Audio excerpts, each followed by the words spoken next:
Enjose kandi yawandiika Walumbe Ezaaya nga muvubuka oba mwana omuntu wavukira owakyusiza eddoboozi nga muto n'awandiika oluyimba lwe bayita Walumbe Ezaaya.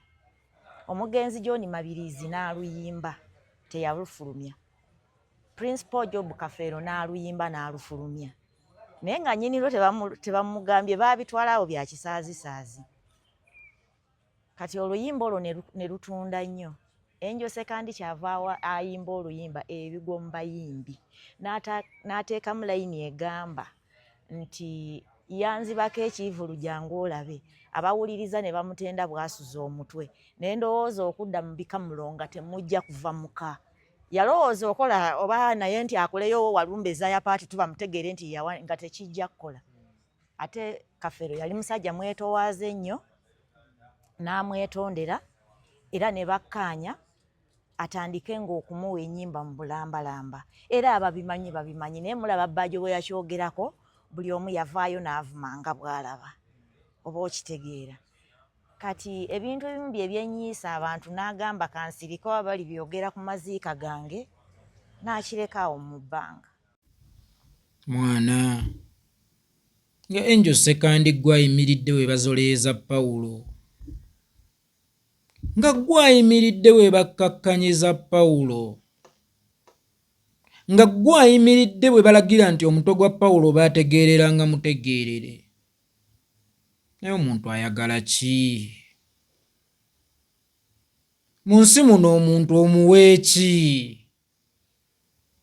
Nabagamba nti Julius Caesar baamufumita n'asigala ng'alwana kuba yali mulwanyi. Ne munne yamufumita ekiso n'abuuza nti naawe? Pawulo gy'ali emagombe ng'atunuulira Enjose kandi nga gwe yeesimbye mu kamera n'omuntu ali mu kumukkakkanya bw'owaga. Nga ne sikuriputi emukkakkanya gwe yagiwandiise. Ki Pawulo ky'ataakuwa? Ani Pawulo gwe yayagalanga gwe? Byonna Pawulo bye yali yabikuwa. N'atabirekera na baana be n'abirekera gwe. Era ne so ng'afudde ng'otambuza musajja wa Kafeero omusika wa Kafeero. Wallahi Enjose kandi ontamizza abantu. Oyongedde okuntamya ensi. Oyongedde okuntamya abantu. Nga tekikola sensi. Enjose kandi okuyimirira we bakkakkanyiza Kafeero. Kale yafa bitwale. Njagala opime Enjose kandi nga Pawulo waali. Opime ne Enjose kandi Kafeero waatali nga bw'otunula bw'otyo n'entunulayo. Aliwa Enjose kandi gwe gw'owulira asinga okuzitowa. Aliwa Enjose kandi gwe gw'owulira asinga okulabikira obulungi asinga okunyumira. Singa Enjose kandi asisinkana Enjose kandi owa Kafeero ng'akyaliwo. Olowooza gw'olondako Enjose kandi aliwo w'ennaku zino oba ow'ebiseera biri. Mwana ne woosuza olumu obalawo naye gwe wa Pawulo tewasulawo lumu lwokka. Ne woosuza olumu obalawo naye gwe wa Pawulo tewasulawo lumu lwokka. Bw'oba gwe wamuyiyizanga kati byewe taliiwo. Omulogo yafa kale. Kubanga ekyo kyennyini kye munarratinga kiraga nti oli ye yatuuliranga ono mu bufunze ye yali omulogo. Omulogo yafa bitwale. Yakotoggera takyaliwo bitwale bibeere byonna bye yali badde kati bibeere. Mwana abantu b'ensi. Weebuuza omuntu ky'ayagala ku nsi. Weebuuza omuntu gw'alisiima ku nsi. Weebuuza omuntu waaligambira nti mu butuufu munnanga mpadde omuntu akusanga mu lugendo lwo nga si muganda wo. Tomuyinaako Luganda yadde Oluzungu. Byonna n'obimuwa. Ng'ekimukwatako kikkwatako. Amakomera n'ogamuwonya. Ng'abaana be baana bo. Bizinensi n'ozimutandikira. Nga tonna pulaninga baana bo kye banaalya ng'osooka pulaninga babe kye banaalya kubanga okimanyi talina. Ne wallahi ng'akutte ekisa ayagala kukufumita mu mugongo. wallahi nga we bakugeeza yatwalawo ebigambo ebikugeya nga yabuulira abatemu entambula zo n'abagenda okukusaanyaawo. Pawulo oyo mumulaba yafa alina obulumi. Mulaba nti ensi egaba bulamu naye Pawulo yafa nsi. Akugamba baatwala ab'amawulire mu maka ge nga bw'alina emirambo mu nnyumba ng'ali Bulaaya yagenze kukola. Waliwo abaana be, waliwo mukyala we, waliwo biki, ne mutuuka okufulumya buli kimu munoonya mulambo mu nju ye. Pawulo n'aswala. Bayimbi tukola kiro okugamba obugambi nti Pawulo musezi oba ogobya abantu mu bivvulu bye ng'ate ava bukunja. Pawulo n'abeera stressed nnyo. Pawulo kutuuka kufa ab'amawulire be bamu abaagawandiika nti musezi ne bamukolamu kopi. Bani abaabibawanga? Bamulowooza omulabe w'omuntu ava wala. Oba bannaffe be tutuula nabo ku mmeeza be tuliira mu lujja olumu be batukola ebintu ng'ebyo. Pawulo yafa 27 gy'emyaka gigenda kuwera 2 omwaka ogujja. Ne wallahi oluvannyuma lw'ebbanga eryo omukulu ono avuddeyo alinga ekikere akaabye lwankuba. Bakirinnya ku musana kikaabye lwankuba. Azze atunnyonnyole bwe yawandiikiranga Pawulo. Bwe yategeereranga Pawulo mbazzaayo ku gaayi gwe bayita Kavume yagambanga nti yategeerera omugagga. Bwe yamugoba nga teyeetegeerera ye kugaggawala. Nga enju gwali we bakkakkanyiza Kafeero. Kale olwo lw'ogamba lwe yakubbako kati gwe lufulumye. Kubanga gwe alina original copy. Ever original ebeera superb okusinga photocopy. Eri ba duplicating. Tuwa original kale. Eyo ejja kutunda nnyo. Nga gwazole ya Pawulo gwe. Nga gwali we bakkakkanyiza Pawulo omusajja gwe. W'omukoledde ebyo mu kufa. Pawulo we wali omulamu wamukola byenkana kiggwe. Pawulo bwe yali omulamu wamukola byenkana kiggwe. Munsaasire bannange. Pawulo is the big icon. Ekimu ku by'obugagga Uganda byerina. Amasomero agatambula. Nga bw'otunuulira omuntu nga Angel Sekandi ate gwe yayagala ennyo. Sigambye nti ye mukkakkanya nti mubi. Naye nga Angel Sekandi si gwasi tekinyuma. Olaba nga tekikola na sense. Ne bwe weeba katosobola kukiroota nti Angel Sekandi ali mu kuvuma Kafeero oba ali we bakkakkanyiza Kafeero. Ate kiri kati mu reality. Huyo ali mu kumukkakkanya. Pawulo yakuwa okuva ku ddoboozi obwa best man. Kuba gwe n'okubeera obubeezi Pawulo waayiyiza guba mukisa. Kambabuulire nze osobola okubeera wano nga nina bye ŋŋenda okwogerako ne nkwebuuzako nti owaayi tekikufuula nti gwa mpandiikira bye njogera. Kakati abantu abo basemberera abagagga baddeyo mu bantu nze nali mutegeerera nayagala okwewa self importance. Bannange oyo nno mumulaba ye yawandiikiranga Kafeero era atero byepaledi nga nawulira n'oyo bajja abyogera. Oyo nno mumulaba ye yali yewandiikira Kafeero kati yewandiikire. Yali awandiikira Kafeero ate ng'eddoboozi atambulira mu lya Kafeero. Kuye ne Pawulo ani yasooka okujja mu kisaawe? Mwali mutandise oppika ne Yaledi oyo ku lutalo. Yaledi ne yeebuusa mangu. Naye omuntu mubi. Omuntu mubi, omuntu omusanga ku kibuga n'akuzza mu kyalo mu ssanduuko. Shiboyo yakola statement. Nagamba abantu abatubeewala munnaye batuwa nnyo ekitiibwa.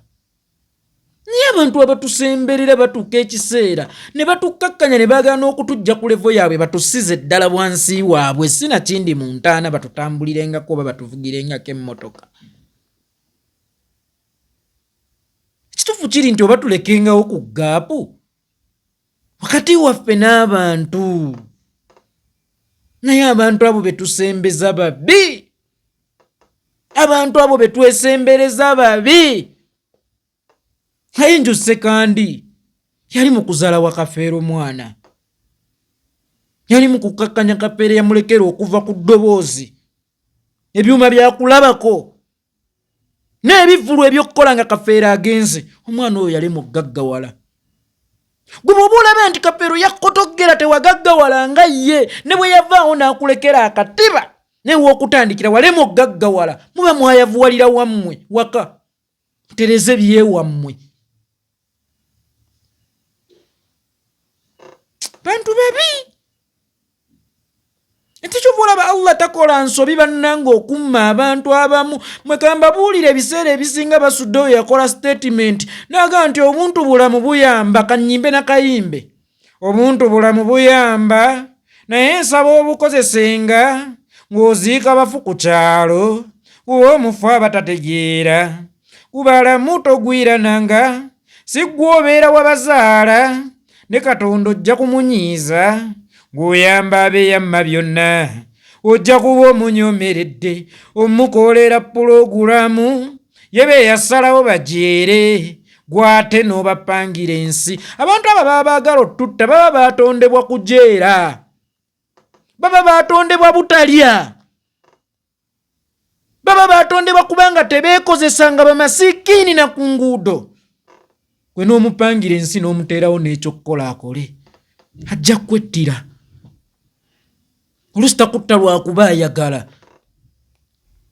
Ne Sitaani agenda mumukozesa kubanga wajeemesa enteekateeka za Mungu, yamukolera kujeera misikini. Bantu abamu bamasikiini. Mubasembeza omubulamu bwammwe nga baatondebwa kujeera, ng'abaana be bakwatako. Ekifa mu maka ge kiba kifudde mu maka go. Ekimukaabya kikaabya naye ng'akutte effumu emabega ayagala kufumita kusaanyaawo ng'eya nnabakyeyo, fubitizi lya nnabakyeyo, kiso kya nnabakyeyo, mimiro gya nnabakyejo. Mulisiima ki?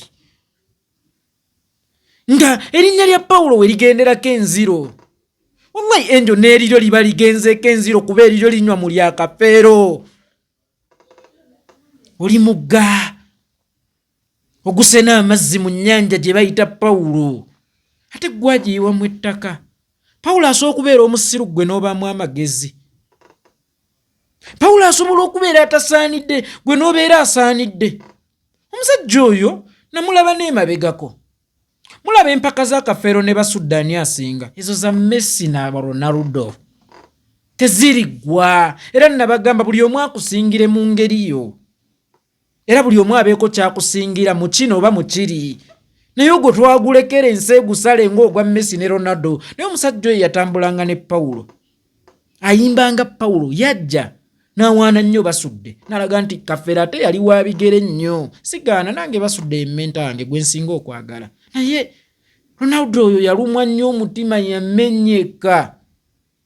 Wayini Rooney gwe yasambako naye ayimiridde mu mawulire akakasa ensi Messi bw'asinga Ronaldo. Naye nga Messi taleeterangako ku Rooney mudaali mu bulago. Kitegeeza Rooney bwe wakuba paasi wagiwako ku Ronaldo n'ateeba ne muli ebikopo bya Premier nga 3 oba 4, ne muli Champions League. Ne bwe kiba nti kyali badde nga Messi akusingira, sirika. Enjo sekandi nga gwango nga Kafeero, olabanga kyali tekinyuma. Kibi nnyo okulowooza nti Kafeero ye yali azibikidde emikisa gye era waali badde ye ate nga wayimbanga ye, ate nga gwe yajja n'omukoppa teyakotoggera, yagamba jangu tukole. Kwali we bamuzoleeyeza gwe, kwali we bamukakkanyiza mwana. Sinneeyongedde okutya abantu b'ensi, wowalanidde otyo mayiti gwe. Mulamu wamukola byenkana ki musajja gwe?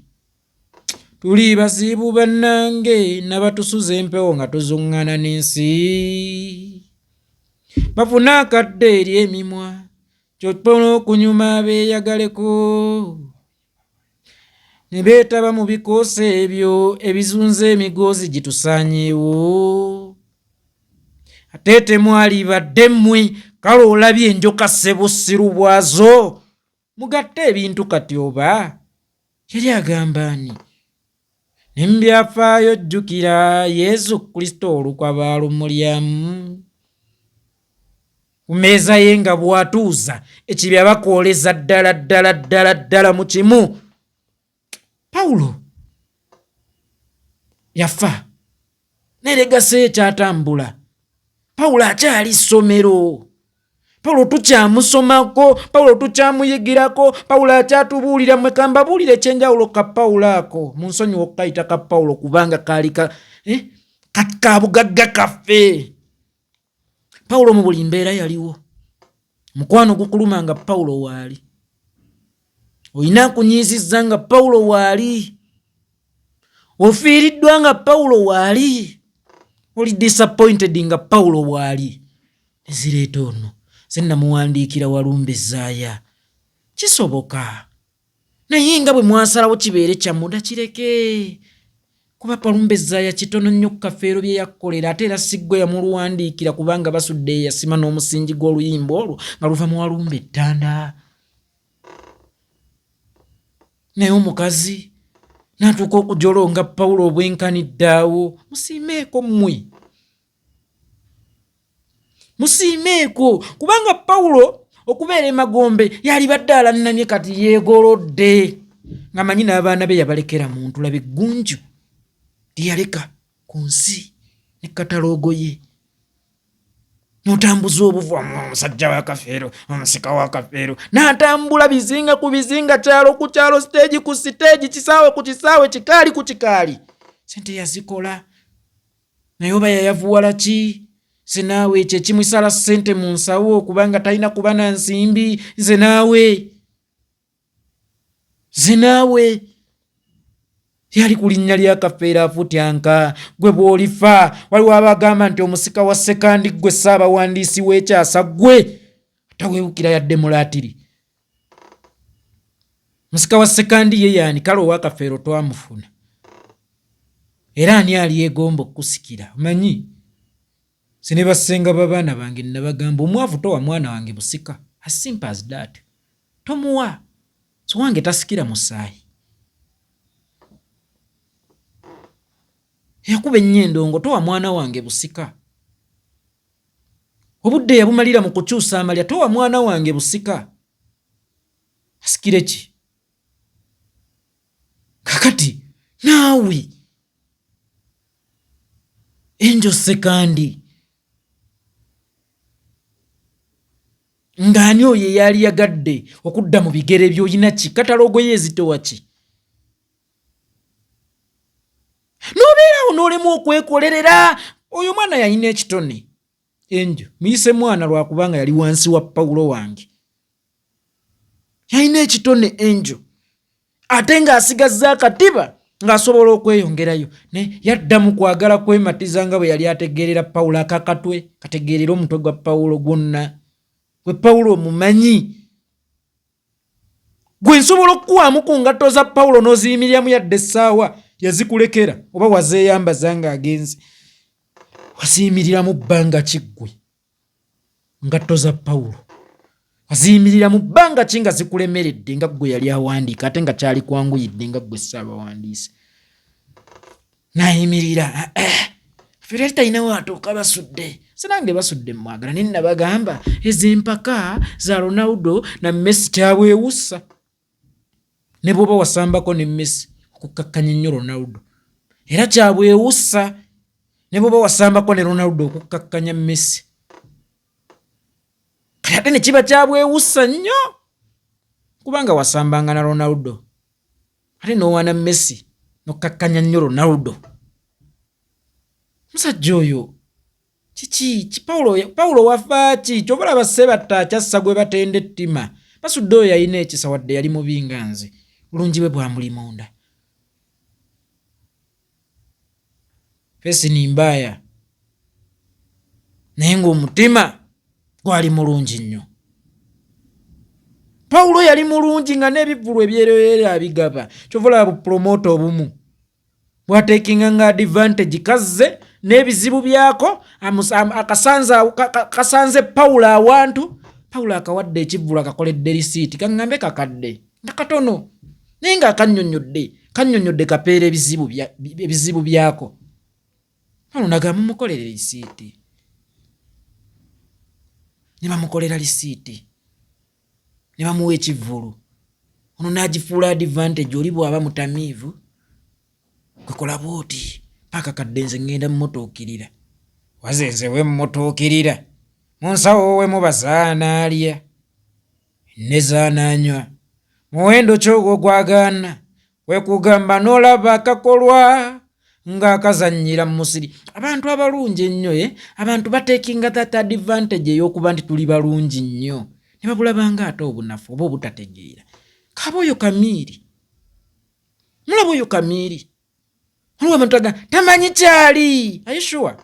Ne mpangula awaadi esooka ne ntegeka ekivulu kyakakadde ne bajja ne bangulako teepu esooka obukadde 45 ne mpangula za awaadi ne nninnya ennyonyi nga bwe ŋŋenda ne mu nsi gye batamanyi banjayanira no nga simanyi kyendi olw'okuba nkwagadde, olw'okuba ozze nonnyonnyola ebizibu byo ne nkuyambira mu mbeera eyo, olw'okuba ntambula naawe gwe wukira mulaatiri kyowa simanyi kyendi.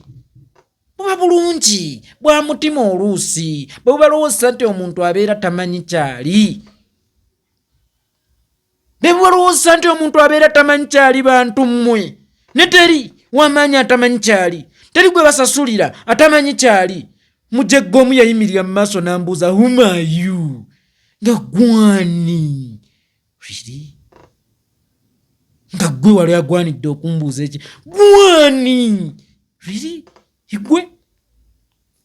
Nga gwalina okumbuuza gwani? Kale kyali baddewo nga nkukoze eki olw'okuba olemereddwa okunzita. Eriiso lya Allah liraba nnyo mmwe, kambabuulire.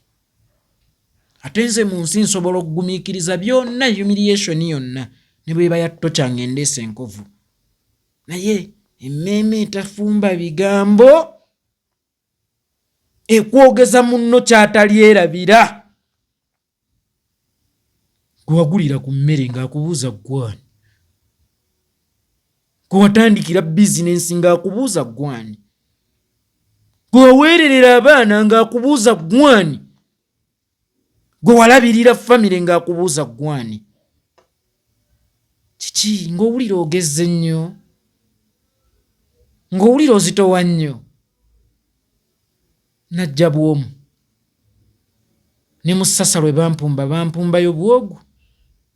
Kyovula abamu mugezezzaako okukola emikwasese gyonna wendi, ate sigwanga, ate saavuwalanga, sibulwanga kyendya. Gwani? Nze Itongwa. Ambuuliza nno mu lulimi lwange ye atali nnyini lulimi olwo. Tekimu Walukagga, musiime Walukagga, Matiya, Mulumba. Bingi byaliwo oba byabaddewo, nze namanya waliwo ekitaaterera ate nakigamba. Ne wagaana okumpuliriza, nakugamba genda gye twaziika Stone ekya Bbogo mu Buddu, omutereeze munyiivu. Stone munyiivu Walukagga. Walukagga olaba Kasozi oyo yalwana nnyo okutuuka mu bayimbi, kuba yajjanga promota n'atungirira ennongo ye, naye nga bawaanako batono ye tebamumwana. Ne be yaleeta nga n'abamu amannya gaabwe gatudde ku jjinja lye bayita Kasozi, buli mboozi ne bamukadonka mu Stone nga tebamuleeta. Ate naawe nojja n'oyimba se najja neegomba enjiya y'abalenzi Mabirizi ne Kafeero. Stone gye yali emagombe yabuuza nti naawe nzikiriza baali bakusingira naye ono ye yaleeta ettaala. Ovaako ki bw'olaga ensi nti wajja weegomba Stone Kasozi kivumo? Kasozi okumanya yakwagala ne wakati ng'agenda n'akuyita mu yiyo oluyimba olumusiibula nga lwogenda okufulumya ng'afudde, sinakindi nga yaleka olufulumisa nga luteereddwa Katami nga lubulako kufulumya, naye nga mwaluyiya babiri. Ani gw'oyagala akwagala asinga Stone? Katono nnyo ke wali osobola okukola. Sinajja neegomba enjiya y'abalenzi Kasozi ne Kafeero. Omanyi mu art wabaawo erinnya oluusi we litajja, ne Mabirizi ne Kafeero we lijja, ne Kasozi ne Kafeero lyali lijjaawo. Sinajja neegomba enjiya y'abalenzi Kasozi ne Kafeero. era nabeera naawe ngamba buuzabuuza bwe baali naye credit n'otuuka ogiwa mabiriizi nga n'abaana we waka tebamumanyi n'ogimma Stone taatawo n'ogimma Godfather waffe ggwe. Genda weetondere Kasozi mulo mutima mulungi, Kasozi munyiivu, Kasozi omuswalira, omunyumyako oyogera nange ku ssimu, omunyumyako oyogera mu bantu. Nzikiriza weebale nnyo by the way. Kasozi Walukagoya alina omutima omulungi, yajjanjaba maama wa Kasozi paka kufa, era ye yali omusaale mu kumuziika ne kumujjanjaba. Ne Kasozi alina kye yali ayagala ennyensi okukkiriza nti nange nakola, yakola. Kasozi yakola kubanga ne bemulowooza abaakola lye lyali ettaala, bwe buba buso. Kasozi ly'ejjinja eryabawagala. Ne n'omummamu mwana, n'omummamu. Abaakabuladda bwe bajja bawaana basudde waabwe, abaakulabako we bajja bawaana kafeero waabwe ng'oggyeko kino ekisassalala. Lwaki ggwe wa Kampala Music Stars stroke Olukwata, lwaki ggwe owaana balala? Lwaki towaana Monster? Mu bufunze wabeeranga na Monster gw'otakkiririzaamu. Kale ne bwe wali batte tewali mukkiririzaamu nga teyakola nnyo nga bali, naye ate kye yakkolera. Sooka obeereko ensi olumu. Kye yakkolera ggwe nga ggwe akoledde industry okubanga yakusembeza. N'akulaga ye bagisuna, n'akulaga ye baziya to the extent nti n'alumwa n'okulumwa nga sirimu amutwala Stone Kasozi. Naga jangu ojjemu, jantuwandiika oluyimba olulinsiibula, nze ngenda baleka wa, jamukulekere kapito. Kimala.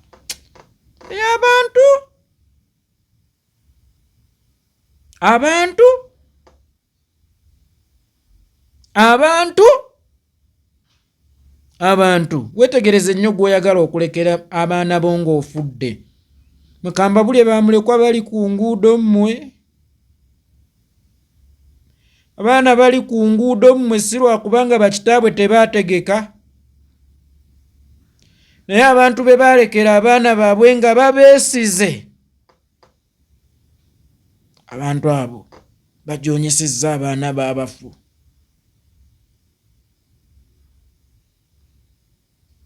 Bamulekwa bali ku nguudo we mubasanga mubawe ku kye balya. Bataata baabwe baali bagagga ne be baalekera abaana baabwe. Awo be mulaba beeyama abaana b'abantu ku kufiirwa be baba bassa abagenzi oluusi. Bantu